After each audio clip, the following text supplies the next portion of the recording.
Hello everyone, स्वागत है आपका होम साइंस वर्ल्ड में। आज हम बात करने वाले हैं चाइल्ड डेवलपमेंट का topic, stages of development and development task of each stage. ये इसका पार्ट 2 होगा। इससे पहले वाली क्लास में हमने पार्ट 1 किया था। अगर आप लोगों ने वो नहीं देखा है तो पहले आप वो देखिएगा। ये है पार्ट 2। तो इससे पहले हमने किशोर अवस्था से पहले हमने कई सारे अवस्थाएं पढ़ाई थी जो विकास की अवस्थाएं हैं, जैसे कि गर्भकालीन अवस्था जो कि कब से कब तक थी आपकी, गर्भधान से जन्म तक की अवस्था, नवजात काल जन्म से 2 सप्ताह तक की, शैशव काल 2 सप्ताह से 2 वर्ष तक की, बाल्यकाल 2 से 6 वर्ष तक, यौवनोत्सुक काल प्यूबर्टी एज 6 से 12 वर्ष, फिर आपकी आती है किशोर अवस्था जो कि 13 से 21 वर्ष तक की होती है। किशोर अवस्था से तात्पर्य क्या होता है? परिपक्वता की ओर ले जाने वाली अवस्था, यानी कि मैच्योरिटी की ओर ले जाने वाली एक अवस्था होती है। इस अवस्था में ये जो है किशोर अवस्था शब्द, ये अंग्रेजी के एडोलसेंस शब्द का हिंदी रूपांतर है। एडोलसेंस शब्द की जो उत्पत्ति है ये लैटिन भाषा के शब्द एडोल्स्कर से हुई है, जिसका अर्थ होता है टू ग्रो, यानी कि ग्रो करना, बढ़ना अथवा परिपक्वता की ओर बढ़ना, टू ग्रो टू मैच्योरिटी। तो किशोरावस्था की ये परिभाषा है, अर्थ है उसका। फिर आगे इसकी कुछ डेफिनेशंस हम देख लेते हैं जो आपके एग्जाम में भी पूछी जाती हैं। पहली है जर्शील्ड के शब्दों में, इन्होंने क्या कहा है? किशोरावस्था वह काल है जिसमें प्राणी बाल्यावस्था से प्रौढ़ावस्था की ओर विकसित होता है, यानी कि बाल्यावस्था खत्म हो जाती है और धीरे धीरे वो प्रौढ़ावस्था की ओर विकसित होने लगता है। दूसरी है आइजैक के अनुसार, आइजनैक के अनुसार, किशोरावस्था वह संधि के बाद की अवस्था है जिसमें व्यक्ति में आत्म उत्तरदायित्व का स्थापन होता है। फिर है ऑक्सफोर्ड डिक्शनरी के अनुसार डेफिनेशन किशोरावस्था की क्या है? वह बालक बालिका जो बाल्यावस्था से पुरुषत्व या स्त्रीत्व की ओर विकसित हो रहा है या हो रही है। किशोरों के लिए यह अवस्था 14 से 25 वर्ष के मध्य बताई गई है। ये किसके अनुसार है? ऑक्सफोर्ड डिक्शनरी के अनुसार। जबकि किशोरियों के लिए 12 से 21 वर्ष की मध्य की अवस्था जो है ये बताई गई है। ये किशोर अवस्था इन्होंने बताई है ऑक्सफोर्ड डिक्शनरी ने। फिर आगे बात करते हैं हम स्टैनली हॉल के अनुसार। तो इन्होंने क्या कहा है? किशोर अवस्था शक्ति, तनाव, कलह, भय, दबाव, उत्तेजना का संगम होती है। दूसरे शब्दों में किशोर अवस्था को आंधी, तूफान तथा तनाव की अवस्था कहा है। तो स्टैनली हॉल ने क्या कहा है? जो किशोर अवस्था है ये आंधी, तूफान तथा तनाव की अवस्था होती है। फिर है एटिक्सन के अनुसार, इन्होंने क्या कहा है? किशोर अवस्था तीव्र गति से होने वाले परिवर्तनों का काल है। शारीरिक, क्रियात्मक, मनोवैज्ञानिक, सामाजिक विकास का यह काल है जब सभी समानताएं और निरंतरताओं पर जिन पर पूर्ण विश्वास किया गया था, अब उन विश्वासों के ऊपर पुनः प्रश्न चिन्ह लग जाता है। तो ये थी कुछ डेफिनेशंस। जब हम किशोरावस्था की बात करते हैं तो किशोरावस्था वह अवस्था होती है जब किशोर न तो बालक ही रहता है क्योंकि वो बाल्यावस्था से भी निकल चुका होता है, और न ही वह वयस्क होता है, न ही वो बड़ा होता है। इस अवस्था में बहुत सारे परिवर्तन देखे जाते हैं। बाल्यावस्था के जितने भी शारीरिक, मानसिक गुण थे वो समाप्त हो जाते हैं, उनके स्थान पर नए गुण आने लगते हैं। तो आगे देखते हैं। किशोर अवस्था को 2 खंडों में इन्होंने बांटा है। पहली है आरंभिक किशोर अवस्था, अर्ली एडोलसेंस, ये होती है 13 से 16 तक। दूसरी है उत्तर किशोर अवस्था जो कि लेट एडोलसेंस 17 से 18 की होती है। किशोर अवस्था को टीनेज भी कहा जाता है क्योंकि ये आपकी 13 से 18 तक की होती है, इसलिए इसे टीनेज भी कहा जाता है।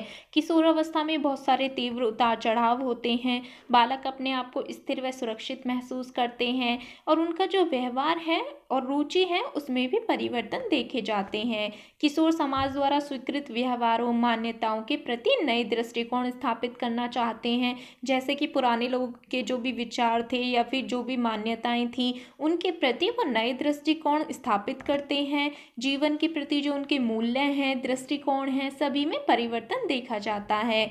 उनका जो वो स्वतंत्रता, शिक्षा आदि के प्रति भी अधिक सचेत होते हैं। इस एज में क्या है, बच्चे देखते हैं मतलब शिक्षा की तरफ भी और वह स्वतंत्रता, फ्रीडम भी चाहते हैं और व्यवसाय की तरफ भी वो सचेत होते हैं। दूसरा, विपरीत लिंग के प्रति भी बालक बालिकाओं में एक दूसरे के प्रति रुझान देखा जाता है, जैसे कि गर्ल्स का बॉयज़ की तरफ तरफ, बॉयज़ का गर्ल्स की तरफ रुझान देखना, ये एक स्वाभाविक व्यवहार होता है। कुल मिलाकर जो किशोर अवस्था है ये संतुष्ट व खुश की अवस्था होती है। अब इसमें कुछ विशेषताएं भी हैं। जो किशोर अवस्था है इसकी कुछ विशेषताएं हैं, जैसे कि किशोर अवस्था परिवर्तनों की अवस्था है। तो इसमें बहुत सारे परिवर्तन देखे जाते हैं, शारीरिक परिवर्तन होते हैं। कुल मिलाकर जो किशोर अवस्था है ये परिवर्तनों की अवस्था होती है। दूसरा है, किशोर अवस्था एक महत्वपूर्ण अवस्था होती है।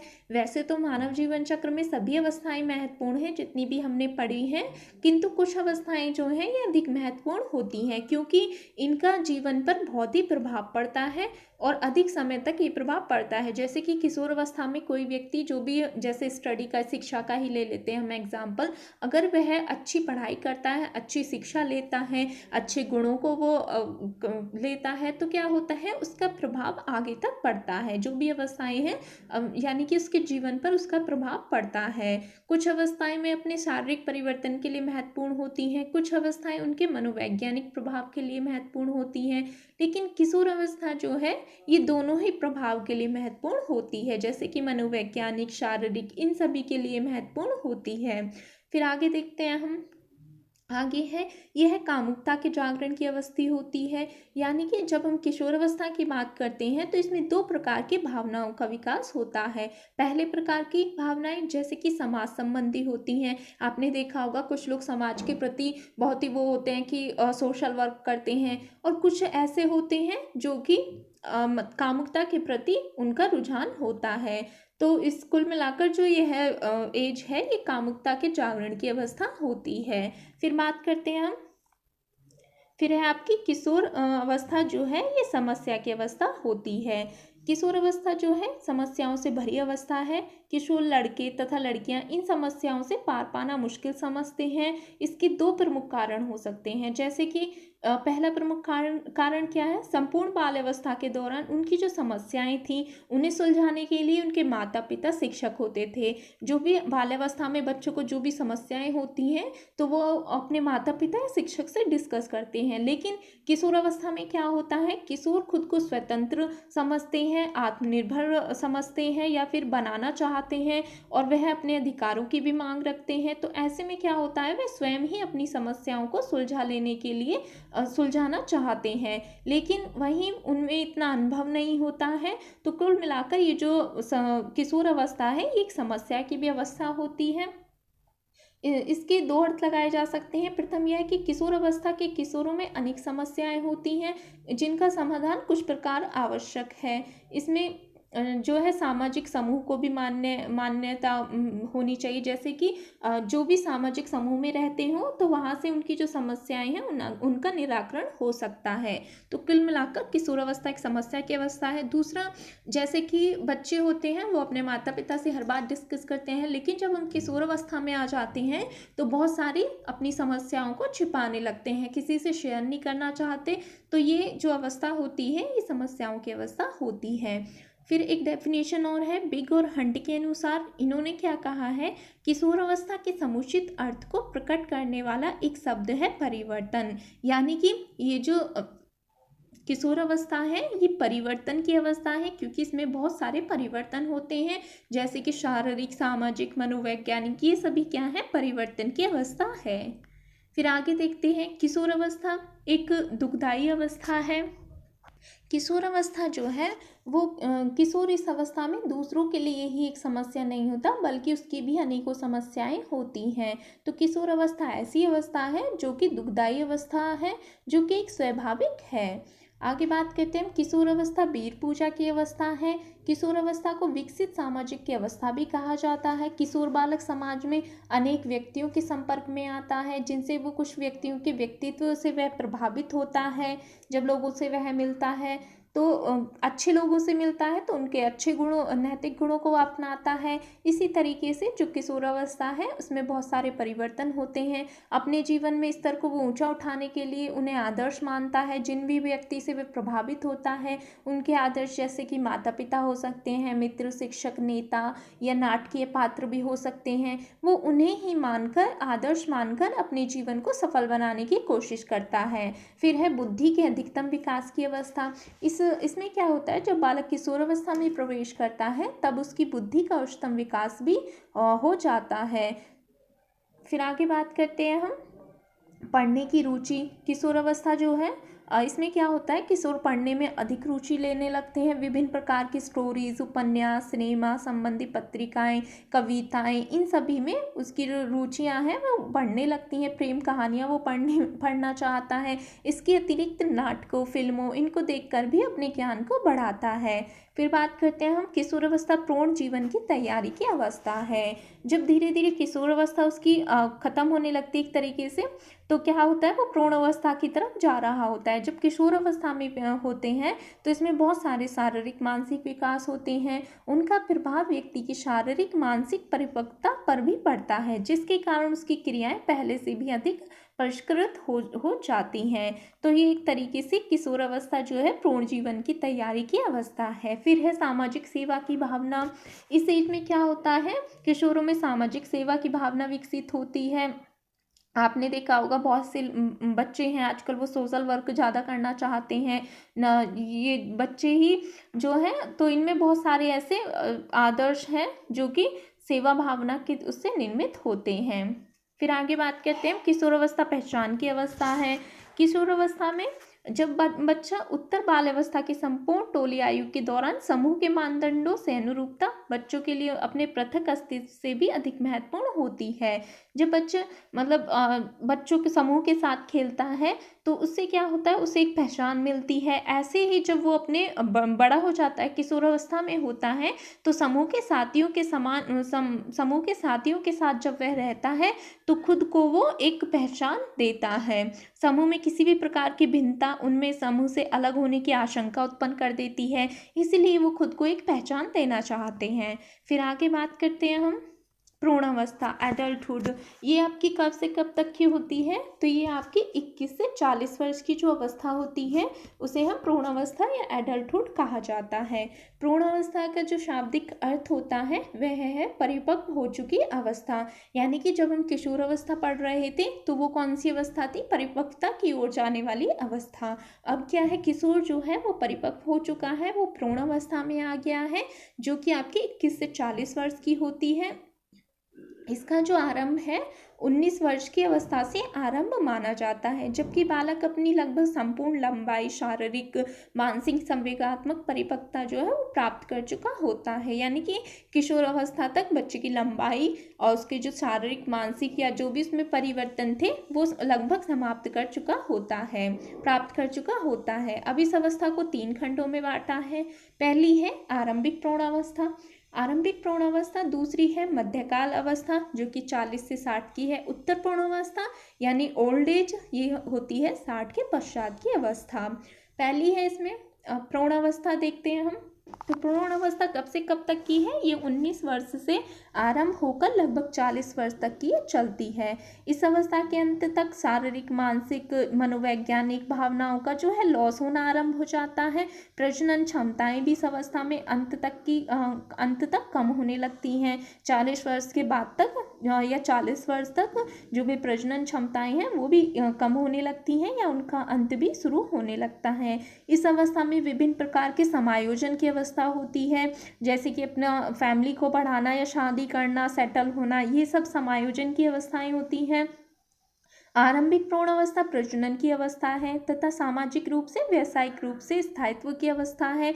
यानी कि व्यक्ति जो है वो सेटल होना चाहता है, जॉब एक तरीके से उसे मिल जाती है, लेना पाना चाहता है, तो ये व्यावसायिक रूप से स्थायित्व की अवस्था है। नई सामाजिक एवं व्यावसायिक क्षेत्र में समायोजन स्थापित करने में वे दृष्टिकोण से समस्या अवस्था भी मानी जाती है। यानी कि जब किशोरावस्था से वे आगे जाता है, प्रौढ़ावस्था में आता है, तो कहीं ना कहीं उसको जॉब को लेकर, शादी को लेकर, सेटल होने के उससे तो बहुत सारी समस्याएं होती हैं, इसलिए इसको समस्या अवस्था भी कहा जाता है। इस कारण संवेगात्मक तनाव की अवस्था भी इसे कहा गया है, क्योंकि बहुत सारा स्ट्रेस उसे रहता है। मित्र समूह के धीरे धीरे कम हो जाने के कारण व्यक्ति अकेलापन पसंद करने लगता है। मित्र समूह का कम हो जाना व्यावसायिक अथवा वैवाहिक क्षेत्र में प्रवेश करने का कारण होता है। आपने देखा होगा जब व्यक्ति प्रौढ़ावस्था में जाता है 21 से 40 वर्ष के बीच क्या होता है, जब उसकी शादी हो जाती है या जॉब पा जाता है, तो ऐसे में क्या होता है, उसका जो फ्रेंडशिप ग्रुप था वो भी कम होने लगता है। इस अवस्था में व्यक्ति के जीवन मूल्य, दृष्टिकोण वो भी बदलने लगते हैं, या शायद हम कह सकते हैं कि उसे बहुत अनुभव हो जाता है, क्योंकि ये एक मैच्योरिटी का ही परिणाम है। इस कारण उसके जो दृष्टिकोण थे वो भी बदल जाते हैं। फिर आगे बात करते हैं हम इसकी कुछ विशेषताओं की, जैसे कि समायोजन की अवस्था। भ्रूण अवस्था जो है ये एक समायोजन की अवस्था है। इसमें जब व्यक्ति सर्वप्रथम वैवाहिक समायोजन करता है, इससे पहले वो सेटल होता है, जॉब पाता है, फिर उसके बाद वैवाहिक जीवन को अपना समायोजन करता है, फिर विवाहित युगल को एक दूसरे की भावनाओं का आदर करना पड़ता है। इसके अतिरिक्त व्यक्ति को पारिवारिक सदस्यों, व्यवसाय, इनके साथ भी समायोजन करना पड़ता है, यानी कि ये एज ऑफ एडजस्टमेंट की अवस्था होती है। फिर है आत्मनिर्भरता की अवस्था। तो जो एज ऑफ सेल्फ डिपेंडेंस, पूर्ण अवस्था में व्यक्ति को कई उत्तरदायित्वों का निर्वाह करना पड़ता है। इस अवस्था में व्यक्ति को अपने वैवाहिक जीवन तथा व्यवसाय संबंधित अनेक उत्तरदायित्वों को पूरा करना पड़ता है। सबके लिए व्यक्ति को आत्मनिर्भर होना अति आवश्यक है। जब तक व्यक्ति आत्मनिर्भर नहीं होगा तब तक जो भी उसकी रिस्पॉन्सिबिलिटीज़ हैं फैमिली के प्रति या अपने वैवाहिक जीवन के प्रति, तो वो उनका अच्छे से निर्वाह नहीं कर पाएगा। तो इसलिए इसे आत्मनिर्भरता की अवस्था भी कहते हैं। फिर है उपलब्धियों की अवस्था। पूर्ण अवस्था में व्यक्ति पारिवारिक, व्यावसायिक, सामाजिक व राजनीतिक क्षेत्रों में कामयाबी पाने के लिए भी काफ़ी महत्वाकांक्षी होता है। व्यक्ति इन उपलब्धियों को पाने के लिए निरंतर दिशा में प्रयास करता रहता है, तो ये उपलब्धियों की भी अवस्था होती है। फिर आगे बात करते हैं हम वृद्धावस्था यानी कि ओल्ड एज। तो ये जो ओल्ड एज है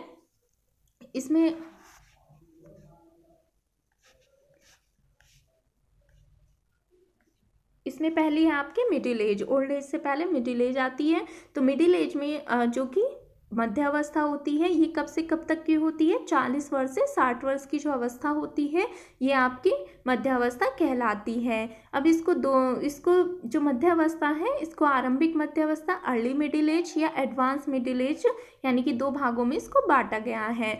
जो आरंभिक मध्यावस्था होती है वो 40 से 50 वर्ष की अवस्था होती है, और जो उत्तर मध्यावस्था होती है, एडवांस मिडिल एज, जब आगे उसके एडवांस मिडिल एज आती है तो वो आपकी 50 से 60 वर्ष की होती है। अब इसमें क्या होता है, मध्यावस्था में धीरे धीरे इस अवस्था में जो भी शारीरिक कुछ हिंसाएं थी वो आती जाती हैं, यानी कि शारीरिक शक्ति थी वो खत्म होती रहती है। इसी कारण व्यावसायिक समायोजन में मनोरंजन तथा रुचियों में भी परिवर्तन आते हैं। अनुभवों एवं परिपक्वता के आधार पर मानसिक शक्तियाँ स्वस्थ एवं सुदृढ़ रहती हैं।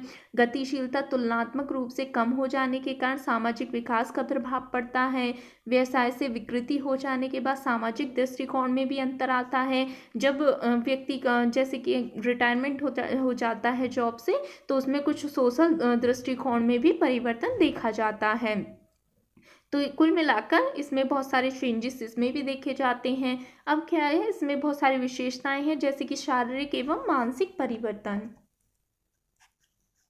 जब व्यक्ति मध्यावस्था यानी मिडिल एज में आता है, 40 से 60 वर्ष की है जो, तो उसमें बहुत सारे शारीरिक और मानसिक परिवर्तन देखे जाते हैं। शारीरिक परिवर्तनों में स्त्री और पुरुषों में संतानोत्पत्ति क्षमता धीरे धीरे कम होने लगती है। मानसिक परिवर्तनों में व्यक्ति गंभीर हो जाता है तथा धर्म व अध्यात्म में आस्था उसकी बढ़ने लगती है। इस एज में क्या होता है, व्यक्ति धीरे धीरे धर्म की आस्था या पूजा पाठ इन सब में लग जाते हैं। फिर आती है मूल्यों के प्रति ध्यान। मूल्यों के प्रति ध्यान कैसे, जब मध्यावस्था में व्यक्ति अपनी पारिवारिक प्रतिष्ठा को अधिक महत्व देता है। इस अवस्था में व्यक्ति के अंदर सामाजिक, पारिवारिक, धार्मिक मूल्यों के प्रति भी आस्था बढ़ जाती है, यानी कि उसकी जो वैल्यूज़ थी उनके प्रति उसका ध्यान हो जाता है। उसमें बहुत सारे परिवर्तन देखे जाते हैं। सामाजिक संबंधों का विकास, इस अवस्था में आने तक व्यक्ति का सामाजिक दायरा काफ़ी बढ़ चुका होता है। व्यक्ति अब इन सामाजिक संबंधों को बनाए रखने का प्रयत्न करता है। आपने देखा होगा जब व्यक्ति का जब वो 60 साल पे जाता है या रिटायरमेंट उनका हो जाता है, तो जो उनका सामाजिक दायरा था, जहाँ वह पहले थोड़ा सेपरेट हो गए थे जब जॉब में और वैवाहिक जीवन था उनका, अब क्या है वो उनको धीरे धीरे बढ़ाना चाहते हैं।